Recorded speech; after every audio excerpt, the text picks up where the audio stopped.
امام کتنے مظلوم ہیں۔ میں ایک درخواست کروں گا، کوئی آنکھ ایسی نہ ہو جس میں آنسو نہ آئے۔ ابھی تابوت نہ لے کے آئیے گا، میں کم از کم بھی 5-10 منٹ سے زیادہ مصائب پڑھوں گا۔ میرے سلام عزیز خدا، سلام امید جہاں۔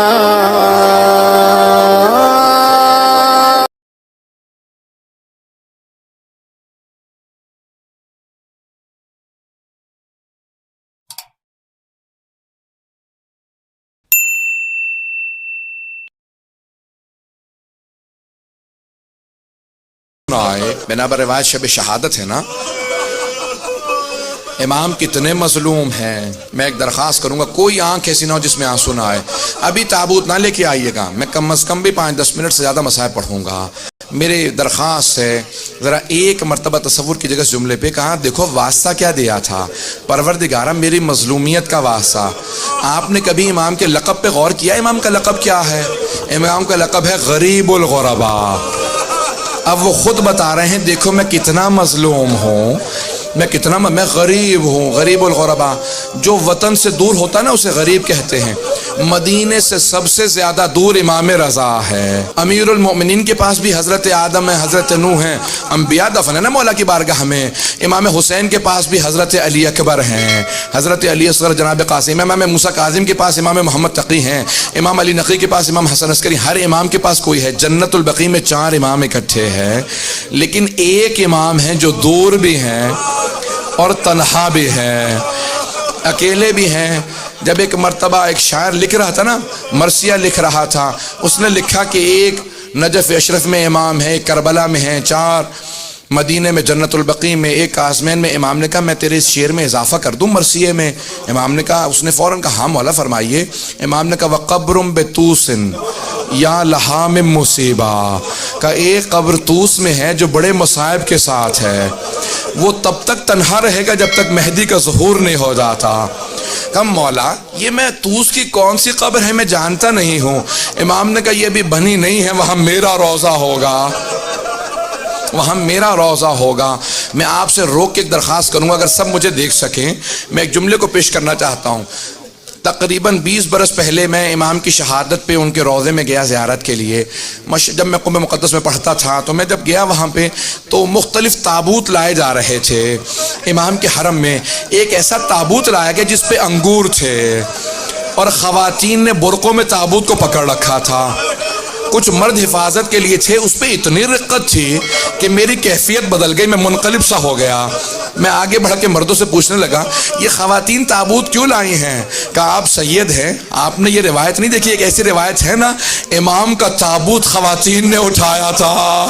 بھئی امام کے سارے بھائی مدینے میں، ایک بیٹا مدینے میں، کہ امام سے زیادہ مظلومیت کسی کی نہیں۔ جو شیعہ خواتین تھی وہ ایک مرتبہ تابوت لے کے چلی۔ میں آج پیش کروں گا، سنیں گے اب اگر الفاظ کو سنیں۔ مأمون نے ایک مرتبہ امام کو دعوت دی اپنے محل میں۔ جب امام جانے لگے تھے نا تو خواجہ ابا سلط ہروی بیٹھے تھے قریب میں۔ خواجہ نے پوچھا مولا کیا بات ہے، آپ اس شراب میں ہیں؟ کہا خواجہ اب اگر میں آؤں نا اور میرے چہرے پہ رومال ہو تو سمجھ لینا مجھے زہر دے دیا گیا ہے۔ میں اگر خون کی قے کر رہا ہوں گا تو رومال رکھ کے آؤں گا، مجھ سے کلام نہ کرنا۔ اس وقت میرے سینے میں بہت تکلیف ہوگی، میرا کلیجہ کٹ رہا ہوگا۔ کہا مولا آپ کی کیا کیفیت ہوگی کہ ابھی مجھے زہر دینے والا ہے؟ کہ مولا آپ کی وصیت کیا ہے، غسل و کفن کون کرے؟ کہ معصوم کا غسل و کفن صرف معصوم کر سکتا ہے۔ کہ مولا لیکن آپ کا بیٹا تو محمد تقی علیہ السلام مدینے میں ہے۔ امام نے کہا کہ نہیں، وہ حجت خدا ہے، یہاں پہ میری شہادت ہوگی، وہاں میرا بیٹا آ جائے گا۔ جب میرا بیٹا آئے نا تو کہنا باپ نے بہت یاد کیا تھا۔ خواجہ ابا سلط ہروی رونے لگے، آنکھوں میں آنسو آئے۔ کہا مولا آپ کے صاحبزادے آئیں گے؟ کہا میرا بیٹا آئے گا، اسے میرا سلام کہہ دینا، کہنا باپ نے بہت یاد کیا۔ میں ایک روک کے آپ کو بات ہوئی، ایک روک کی جملہ کہوں گا۔ ہر باپ کو حسرت ہوتی ہے جب میرا آخری وقت ہو نا، میرا سر میرے بیٹے کے زانوں پہ ہو، میرا بیٹا مجھے پیار کر رہا ہو، میں دنیا سے جاؤں۔ اب میں 2 اماموں کی کیفیت پیش کروں۔ ایک امام حسین ابن علی ہے، جناب سیدہ کا برقع ہے، حسین ابن علی کا سر ہے، شمر کا خنجر ہے، بی بی کے دونوں ہاتھ گردن پہ ہیں۔ اور جب سارے انبیاء کہہ رہے تھے نا یا رسول خدا اب ہم نہیں دیکھ سکتے، اب میں نہیں دیکھ سکتا، تو ایک مرتبہ خود رسول خدا نے کہا یا علی اب آپ جانے اور حسین جانے۔ ایک روایت میں ہے کہ خود علی مرتضیٰ نے کہا زہرا اب آپ جانے اور حسین جانے۔ جناب سیدہ نے کہا پروردگارہ تو گواہ رہنا، انبیاء نے رخ موڑ لیا لیکن میں دیکھ رہی تھی جب میرے بیٹے پہ خنجر چلا۔ اجرکم اللہ، اجرکم اللہ۔ بس بھئی دو امام ایسے ہیں جن کی کیفیت بڑی عجیب و غریب ہے۔ اجرکم اللہ۔ بس بھئی امام گئے، مامون نے امام کو زہر دیا، امام نے کہا کہ باز آ جا، اپنے لیے جہنم نہ خرید، میں حجت وقت ہوں۔ اس نے مختلف انداز سے امام کو اذیت دی، کہا کہ نہیں آپ کو یہ استعمال کرنا ہوگا، بس میں نے تمام کر دیا، امام کو زہر دیا گیا۔ بھئی عجیب و غریب آج کیفیت ہے، مشہد مقدس میں دل تڑپ رہے ہوں گے، آج امام زمانہ مشہد میں استقبال کر رہے ہوں گے نا، آج سارے امام جا رہے ہوں گے امام رضا کا پرسہ دینے امام زمانہ کو، آج جناب سیدہ مشہد میں کھڑی ہے، آباد کس طرح یہ چمن فاطمی ہوا، کس کی نظر لگی کہ یہ گھر ماتمی ہوا۔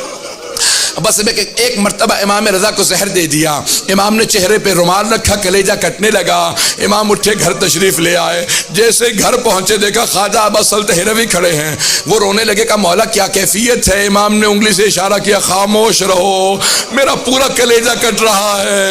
امام اپنے حجرے میں چلے گئے، عبادت کرنے لگے، خواجہ نے سارے دروازے بند کر دیے، اتنے میں دیکھا کہ کوئی بہت ہی خوبصورت ہستی ہیں جو تشریف لائے، کہا آپ کون ہیں، کہاں سے آئے ہیں؟ کہا میرے بابا نے بتایا نہیں تھا، میں محمد تقی ہوں، میں مدینے سے آیا ہوں اپنے بابا کو آخری لحظے میں۔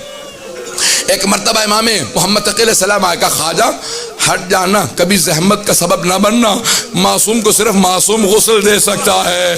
کہا ایک مرتبہ میں نے دیکھا حوض کوثر سے پانی نازل ہوا، حنوط کا کافور نازل ہوا، کہا ہٹ جاؤ، امام نے بڑی تعظیم سے غسل و کفن دیا، لیکن میں جوڑ کے ہاتھ آپ کے سامنے ایک جملہ کہوں گا، امام رضا تڑپ کے کہہ رہے ہوں گے اے میرے بیٹے میرے جنازے کو کاندھا نہ دینا، مجھے میرے جد حسین یاد آ رہے ہیں، ان کا لاشا گھوڑوں کی ٹاپوں میں تھا۔ اجرکم اللہ، میں نے تمام کر دیا، بس بھئی 2 منٹ کی زحمت دوں گا آپ کو، تابوت برآمد ہونے والا ہے، تابوت آنے والا ہے، آپ جب سب آج پرسہ دیجئے گا نا تو آج 2 ہستیوں کو پرسہ دینا ہے نا آپ نے، جناب سیدہ کو اور امام زمانہ کو۔ میں آپ سے ہاتھ جوڑ کے درخواست کروں گا آج ایک اور بی بی کو پرسہ دیجئے گا، اس بی بی کا نام ہے معصومہ قوم، وہ بی بی مدینے سے چلی بڑی حسرتیں لے کے، مجھے بھائی سے ملنا ہے۔ بی بی آپ بھی جناب زینب کی طرح بھائی کی محبت میں سفر کر رہی ہیں، لیکن جب بی بی قم پہنچی تو بھائی کی زیارت نہ کر سکی، امام کی شہادت ہو چکی تھی۔ آخری جملہ سن لیجیے، بڑی تعظیم سے ایک مرتبہ تابوت چلا امام رضا علیہ السلام کا، وہاں مشہد میں مامون پہلے پہنچ گیا، کہا کہ میں جنازہ پڑھاؤں گا، خواجہ نے کہا خبردار آگے نہ بڑھنا، محمد تقی جنازہ پڑھا چکے۔ کہا وہ کیسے آ گئے تھے؟ کہا تیرا مطلب نہیں ہے، کہا خبردار پیچھے ہٹ جا۔ جب قبر کو تیار کیا تو ایک مرتبہ پھاوڑا زمین پہ مارا، قبر پہلے سے تیار تھی جہاں پہ آج روضہ ہے۔ کہا امام رضا اپنی شہادت کے بعد بھی معجزات دکھا رہے ہیں، کہ پوری قبر تیار تھی جیسے مستحبات ہیں، کہ یہاں پہ کس طرح سے اتنا اہتمام کیا گیا۔ امام محمد تقی علیہ السلام نے دوبارہ کہا خواجہ میرے بابا کا لاشا دے دو۔ ایک مرتبہ لاشا ہاتھوں پہ رکھا، امام رضا کا بڑی تعظیم سے امام محمد تقی نے قبر مطہر میں رکھا، لیکن میں کہوں گا مولا ہے امام محمد تقی ذرا کربلا میں آ کے دیکھے، امام سجاد اپنے بابا کے اعضاء کو جمع کر رہے ہیں۔ جب بنی اسد نے پوچھا کیا کر رہے ہیں؟ کہ جب گھوڑے دوڑائے گئے میرے بابا کی اعضاء پھیل گئے۔ اللہم کل ولیک الحجت ابن الحسن صلواتک